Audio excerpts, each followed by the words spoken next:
Hey everyone, Devin here. I wanted to let you know about a new project that I've been working on and I'm finally getting ready to release. It's a newsletter and it's called Tagual, Best of Luck on Your Future Endeavors. Tagual is a term Robin Showers told me about. It's French. It means shut up in a rude way. This newsletter is going to feature anonymous stories from folks in the B2B SaaS industry talking about their own work nightmares. Originally, this was just going to be marketers telling their stories of executive swoop and poops and cross functional dysfunction and all of that. But as I started recording, I learned there's all these other stories about founders and their investors and leaders trying to do their best for marketers and doing a good job at that and experiencing nightmares from the marketers they hired. So now it's going to be all kinds of B2B SaaS nightmare work stories. And I can't wait for you to read them. So the newsletter comes out on November 13th. That's a Wednesday. And if you want to get on the wait list, just go to devinbramhall.com/newsletter. Or you can go to my LinkedIn and the go to website button takes you right there. Or you can Google my name and go to my website and find it. It's right in the top nav. So really curious what you all think. So I hope you will get on the wait list. B, read it when it comes out. And C, reply and give me feedback. And if anyone wants to tell a story once they see how it's presented, or if you're brave enough beforehand, there are links on the newsletter page for how you can submit. So I hope you enjoy. Coming soon. Bye. So, Devin, we just recorded and realized we need an intro to this bonus episode. So, this is not our official first episode back for season 5. We also are keeping your feed live with replays of older podcasts and some other fun stuff. But we did do a little update episode about our lives and what's changed over the last couple months / years. And we wanted to share it with you. It's a post script intro because we recorded it after, which none of you would know about if we didn't start by telling you, but it feels really important to clarify now. So vulnerability, authenticity, very important on this podcast. Well, I think this was Margaret had proposed this idea and I really like it because it's sort of like it brings all the things in the room that people are experiencing right now, both like yes, our professional lives, the excitement and challenges there, but also that our personal lives are taking up so much space right now and trying to do those things at the same time. So we thought, Margaret thought, and I think it was a really good idea, let's normalize the season before we even get started and say our marketing careers and challenges have another giant presence in the room. And that's that everyone is struggle busing right now. So anyway, have fun listening to our challenges. I'm fine though. We're doing great. We've got it together. That's at least what people think. So yeah, that's all. We're about to ruin that facade. Yeah. Bye or hello. I don't know what to say. I'm Margaret Kelsey. And I'm Devin Bramhall. And this is Don't Say Content, a show created in partnership with Share Your Genius. Are we recording? Oh my God. I just did it. It just counted down to 1. I didn't get anything else. What is happening? Just bearing our soul. Seriously. That's all we're doing. So we quit recording for the year or for the summer in like May or June, right? Yeah, I think it has been a little bit of time. Yeah. What have you been doing, Margaret? Surviving. No, I think we had that episode end of last year, I think, which was a little soul berry on your end. And I was going through, I've been going through a lot for a while, but I didn't want to share kind of any of my updates. But over specifically the last year, have been in a separation, going through a divorce, moved twice in the last 12 months, which has been fun. Got a new job as a CMO and wound down advising. And so went all in at one of the companies that I was working with for the longest time. They were one of my first advising clients. And so, Are you going to yeah, say the name or yeah, no? Codaris. Go I look mean, it like up. people might know, but like people might not know. You know what Yeah, I go mean? to my LinkedIn. You'll see. Yeah. Yeah, it's a bootstrapped, profitable software platform in the distribution space. So the supply chain. And this CEO, Tony, has been building products for 10 years, growing on word of mouth alone. Has just incredible stats within the company about, growth and traction and product market fit. So it's a really good place for a marketer to be, to not have to sell the future vision, and in fact can just say, yeah, we work right now.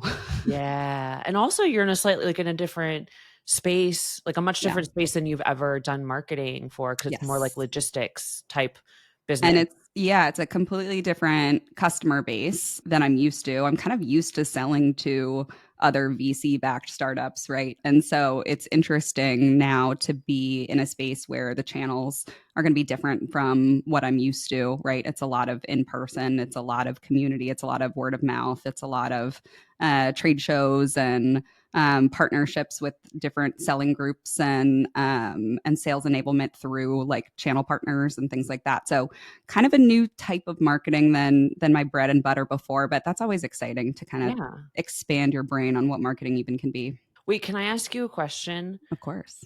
So I don't know one person who's had a remotely acceptable year. Like everyone, I swear to God, it's like everyone, and you know who you are because I know who you are and we talk all the time about it. Like everyone in my life has gone through like multiple bad things that seem like it can't get any worse in a row. I just thought of like three more things when you were just saying that. I was like, oh, and my mom got cancer. And Yeah. Yeah. And so I bring that up because like I think you're part of like a general theme where it's like yeah, everybody for some reason the universe decided that everyone was going to experience everything bad at once this year. yeah. And I'm sure there's another side. But what I was curious about is like you have accomplished a lot throughout an extended period of volatility in your personal life. And unexpected things happening, right? How have you managed like what how have you managed still being productive because you have to work like I think that's the thing with everybody is like no one I know can just take time off. They need to be working to be financially stable. And so what have you like how have you managed that? Like what have you been doing so that you can wake up and either do advising, then wrap up advising, then now go to work? What's been your strategy or things you've tried? There's no other option. No, but like, you know No, what I I mean? know. I know. No, I know. It does feel like that though some days. Some days it's like there is no other option but to go and put on your big girl pants. But I think a big thing and it's been interesting doing all of this and being a mom to a 4.5-year-old who is, changing and growing every day and getting so much smarter and all of those things is I realize that like the love I give him, it's been like reparenting myself almost, right? And so it's like it is nice to have the mirror of how I take care of my son every day as a reminder that like I need to do that to myself too, right? Like I have to also keep in track of my doctor appointments and things like that, but it's like it's also because I love myself, not like it is a to do. And I think that reframe of like going to work to have a paycheck, or if you're building an advising business or you're doing any of those things, you can reframe it as an act of love for yourself, like an act of parenting, like an act of like safety and security of like I have my back, you know what Yeah. I mean, like I will take care of myself, Yeah. rather than I have to take care of myself or there's one more thing to do. I have a new therapist this year. I re-engaged with therapy several months after chemo. So once I was like ready, you know what I mean? Like I Yeah. had the energy to. And I have been going through an extended period of chronic fatigue, like severe chronic fatigue. And she reframed me in exactly that way. She was like, you keep saying, you keep treating your body like it's other than you, but it's part of you. So Yeah. why don't you take care of that too? And so that really kicked off this period this summer where I was like, oh, I started just like saying no to things that I didn't want to do, regardless of whether it was convenient for anyone else. Like, even if it was last minute and I didn't feel like it that day. Yeah. And I didn't, I stopped explaining myself. Yeah. I was like, oh, I don't have to say why. I just need to be respectful. And, if it's super late, apologize or try not to make it super late. But it's unbelievable how quickly I felt light inside. Mm. And I stopped being so stressed about the things that were hard in my life because I was like, oh, I now have the space to manage them. Yeah. Like, I implemented a daily 1 hour nap at 2 p.m. Oh, I love that. And I didn't let anyone schedule over it. And sometimes I took a second one. And it was just like, I realized that making me priority one made me better in the areas where I do show up. And I immediately felt better. Yeah. And not just because I feel like this happens a lot. When I talk to other people about this, they're like, oh, but I can't. Oh, but it's not like, and I'm like, yes, you can. Yeah. Like, I didn't do this. I didn't have any kind of unique permission or anything. I just permitted myself Yeah. and I think didn't that worry.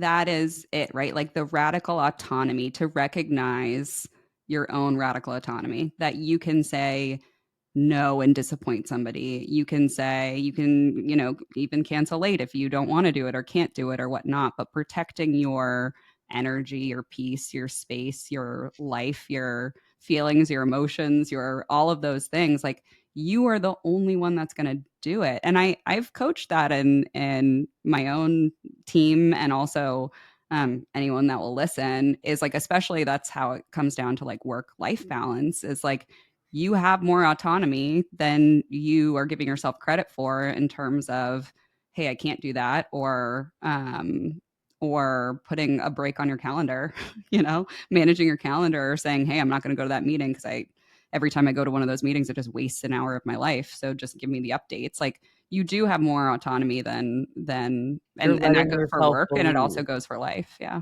Yeah, there are the number of people who say things to me. They're like, I have to. Oh no, I don't have a choice. And I ask them why. And there's like no good answer. It's like, well, this person, needs me, or, my boss, it's my boss's meeting. I'm like, well, have you talked to your boss about that meeting? Do you know what I mean? Like, have you Yeah. proposed an alternate solution? Yeah. And I think too, like the second layer of this ended up, so that was working for a while, and then it wasn't working as well. And I felt stress every time I got an invitation to do something, Mm. whether it was like a meeting, a catch up, or like play. And I realized because it was also from my chronic fatigue, I never knew what day I would have the energy. Mm. And so just seeing things on my calendar really stressed me out. But I didn't want to just say no to everybody. And I also didn't want to say yes.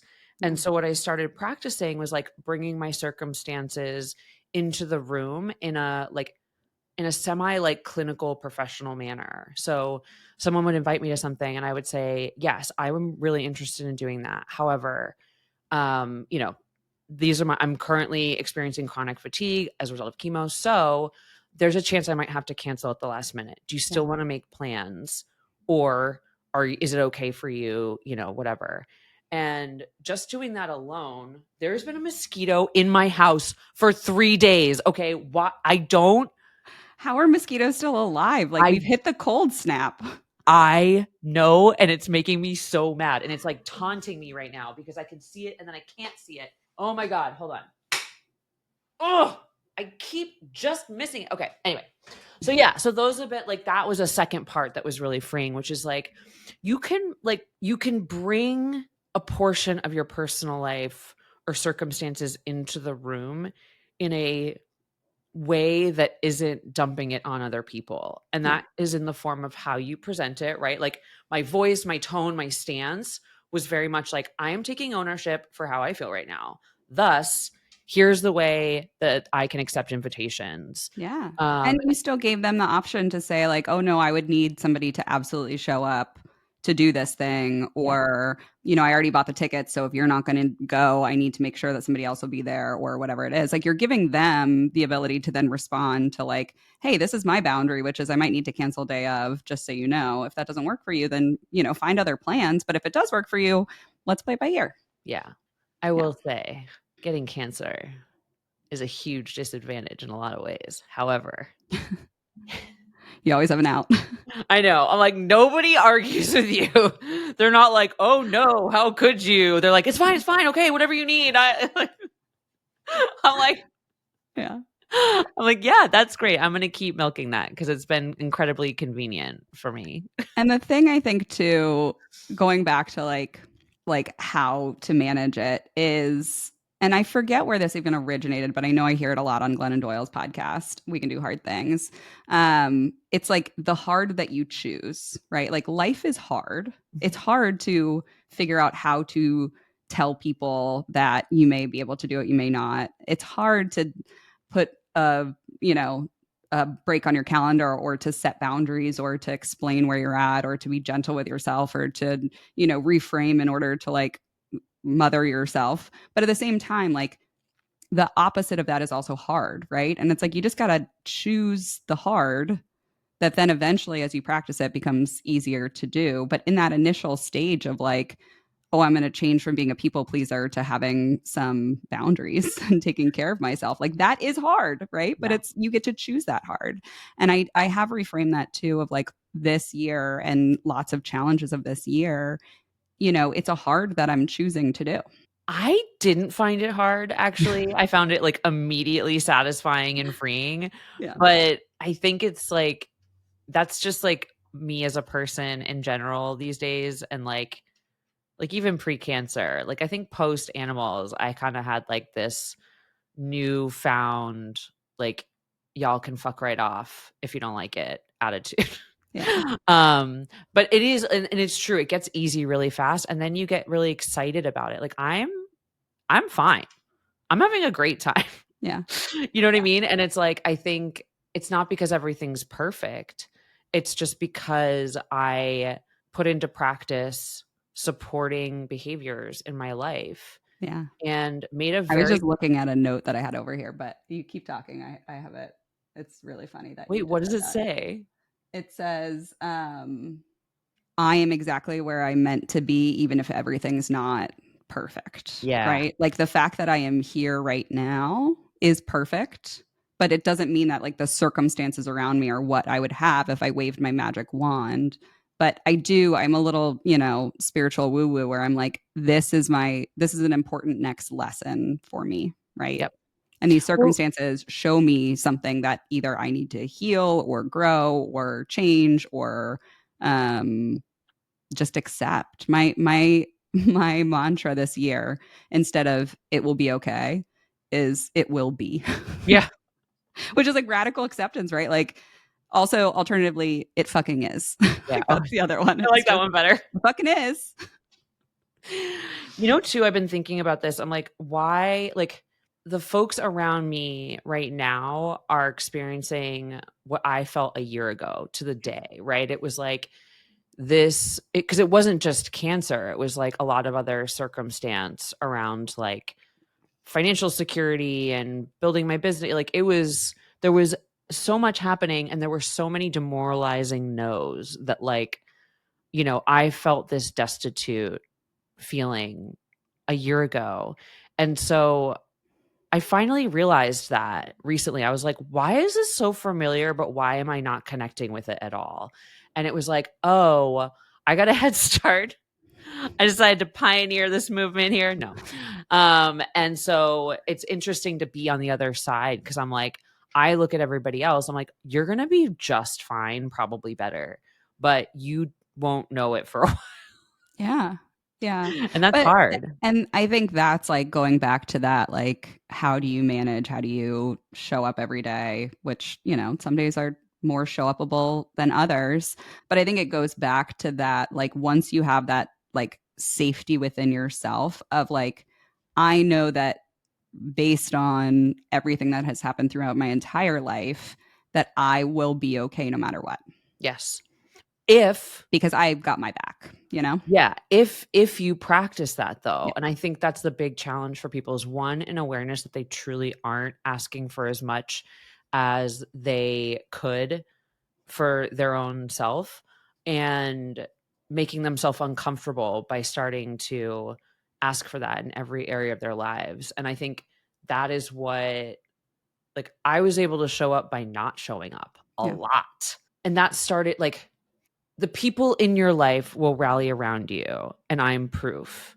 You know, it's like if my friends are like, I'm not a special type of person. I'm just like everybody else. And so like you all have friends that will rally around you, and it's a great signal if anyone resists or, you know, gets in the Yeah. way of it. You're like, I mean, I luckily had already done purges like that of like toxic people in my life, so I didn't really anyone to purge.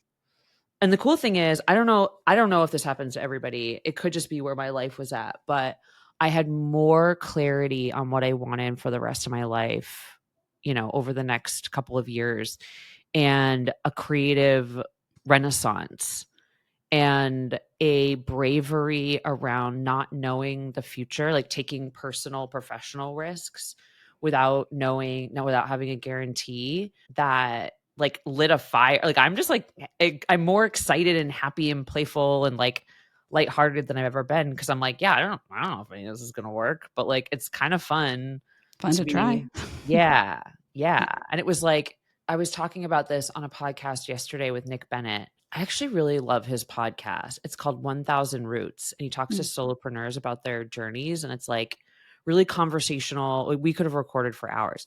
He's also like a really awesome guy. I just met him and I'm like, holy shit, you are the greatest. But we were talking about, like, I was talking about all the projects that I've been working on, and just the vitality that it's bringing to me, not only to be experimenting creatively and putting myself out there creatively, but also working with my friends to do it. Like all this, my version of delegating, and realizing that, like, yeah, I don't have to do it all myself. I Mm. can bring in other people. And that really vitalize, like as a solopreneur, that really energizes me and is leading to these things becoming. Wait, can I just talk about them? Yeah, sure. Okay. Because I was like, oh, I realized it all started with the book. Mm. Because the publisher, again, I initially thought it was spam, and I was like, why is a publisher reaching out to me? This must be fake. Turns out it wasn't.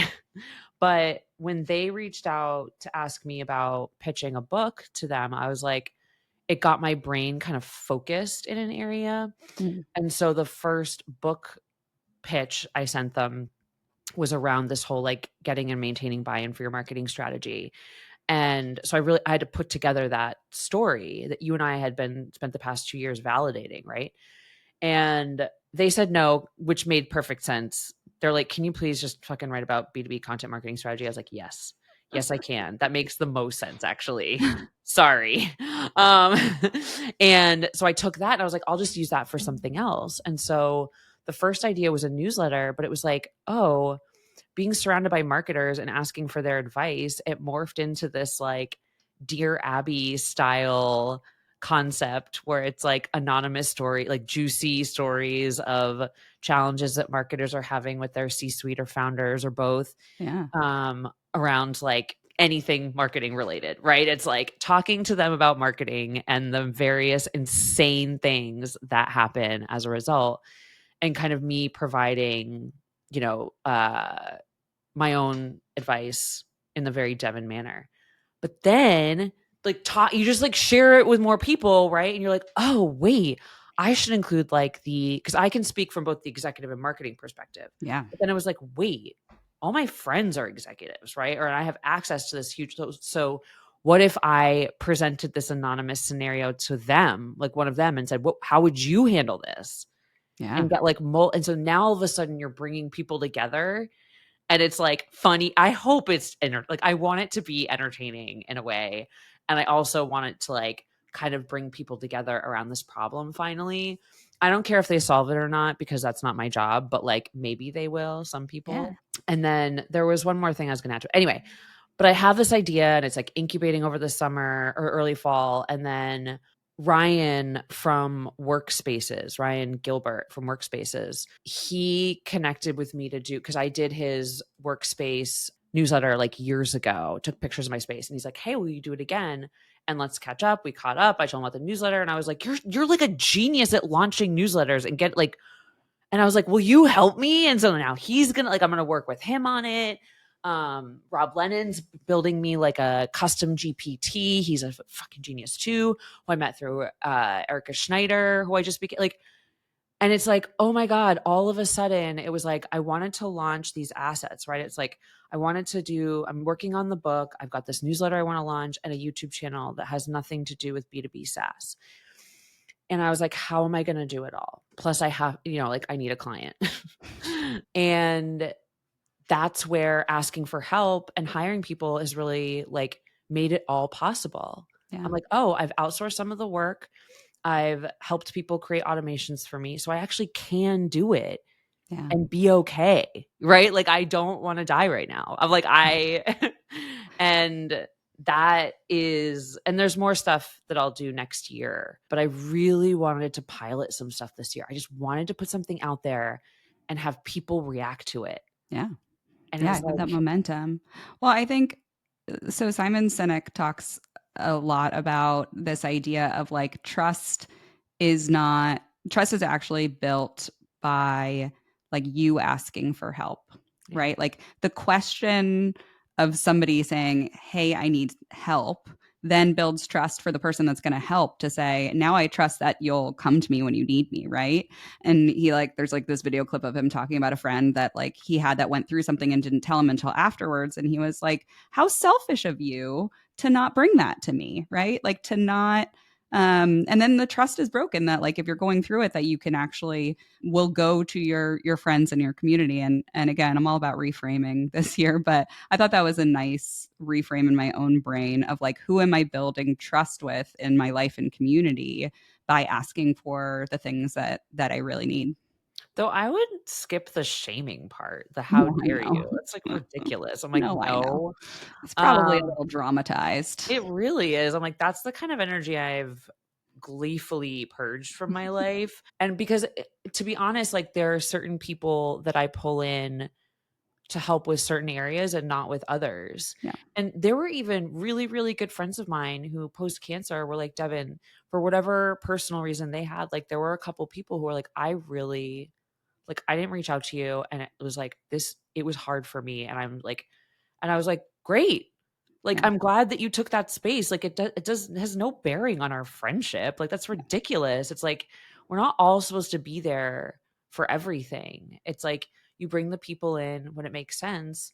And I think to me what's been more important is creating the habit because Mm. now people are starting to offer it. And so like when I was at Spark Together recently, I ran into Ross Hudgens and I love Ross Hudgens. Like, and he was kind of like, I didn't know that many agencies when I was working at animals because I just was so busy working. I like quite literally just didn't have time to pay attention. But Ross had me on his pod. Like I got to know Ross early on, I think because he invited me on a podcast or something. And so him and Pep, I don't know why they like in my brain, like they were my like agency friends. And anyway, so I ran into him and was telling him about the book and he just out of the blue, he's like, hey Devin, I'd be happy to read it for you.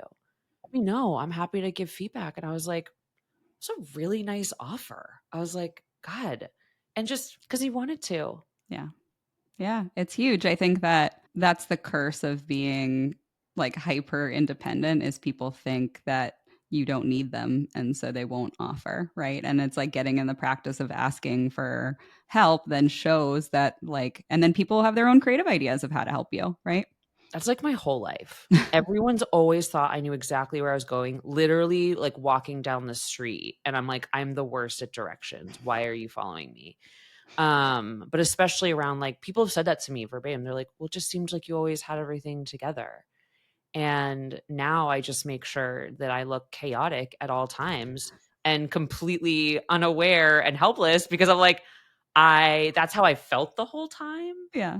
And so I'm like now projecting that to make Yeah. sure at Nice. any given moment. I'm gonna try that. I'm gonna dip my toe in the water of that this week. I'm gonna start to look less put together. And just like, you know how you like, you know the answer to everything. Like certain people are like very hyper capable, right?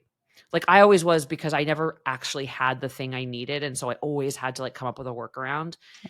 And I just sit quietly. I'm like, yeah, what should we do? I wonder.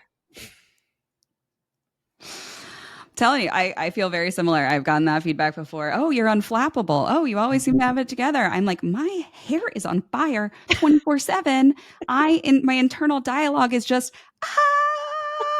So I don't know why people are, probably because I'm not talking, because my brain is Yeah. screaming. And so they're like, wow, she's so poised. I'm just like, the Botox has set in, and so nobody thinks I'm rattled. This is my face. Yeah, I'm just Yes, I did. I actually did get that Botox in my Did you do the jaw. TMJ Botox? It helped, like it started working immediately. Yeah. Yeah. I was like, this is amazing. Well, anyway, listen, a couple things. I'm really excited that you're at this place, even though it's not good still. I've been with you pretty much from the beginning. Like when we started the podcast, like was sort of a The beginning beginning of a journey that has contained many things. I shouldn't think too deeply into that, huh? We started to connect. I mean, you remember the advice that I gave you, which is private, and you unfortunately listened. People need to stop listening to me. I'm like, hold on. I am not for the faint of heart. No, and you are not a faint of heart, and you embarked on your journey of your own volition. And it is cool to see you in this next right place, even if it isn't ultimately where you want to be. And I'm personally really excited to get back to our little baby. Yeah. And, you know, because it's like, Mother this little thing. it feels like there's a hole inside me. Like, and I've had other people say that they're like, it's something's missing. And it was like, we had a thing, we have had, we have a thing that's like nice and delightful. And like, I can feel it when it's not around anymore. And so hurrah. I'm just muting because the train's going by. I moved and the train is in my backyard. That's great. That's a really good thing to do when your hair is on fire. It is it is great for a 4.5-year-old to have a constant source of entertainment of going to see the train. So it's fine. It used to, in my old apartment, it used to be underneath. And so you couldn't see it, but you could feel it a lot more. And now you can see it, but it's further away, which it's a pro. That's better. Pro. Yeah. That's way better. Yeah. But I but need to start a support group for people who don't have kids because I feel like we're getting left by the wayside. Every parent I know is complaining about how hard it is to be a parent. And I'm like, but you're the majority now. Like you're everyone now. And I'm like, there is no like, I'm like, my dog is my baby. Like I need to turn my own big life challenges into babies so that I can get maternity leave. Is there like a singles like she has had it leave, you know, like yeah, I just need a break leave. I've said that where it's like I wish I was a celebrity that like had to take a break to go for exhaustion, you know, to be hospitalized for exhaustion. Oh my god, like, that sounds kind of nice. I'm like, will my insurance cover that? Because that's like awesome. You know, it's actually probably usually rehab, but I like that. I like the PR line of being hospitalized for exhaustion. I'll develop an addiction, baby. Let's do this. Actually, no, I'm terrible at being addicted to things. I know, right? It's horrible. I wish I was better at being addicted to things, but I'm not. I'm not. I'm terrible at it. I've got no stick-to-itiveness for the addiction. Oh my gosh, I'm like bumping. Remember that? Remember when I was always bumping the table? Oh, we're back together again officially. Yay! All right, y'all. We can't wait to see you, or for you to hear us and see us in January. It's a one-way mirror. We're just in a one-way mirror. Yes. Can't wait to be back. This was a teaser of where we're at right now. But it's all good. That just means we have more life experiences to share. Yeah. And we'll see you soon. January 14th is when you will see us, and we will be happy to be seen and heard by you. Yeah. Bye.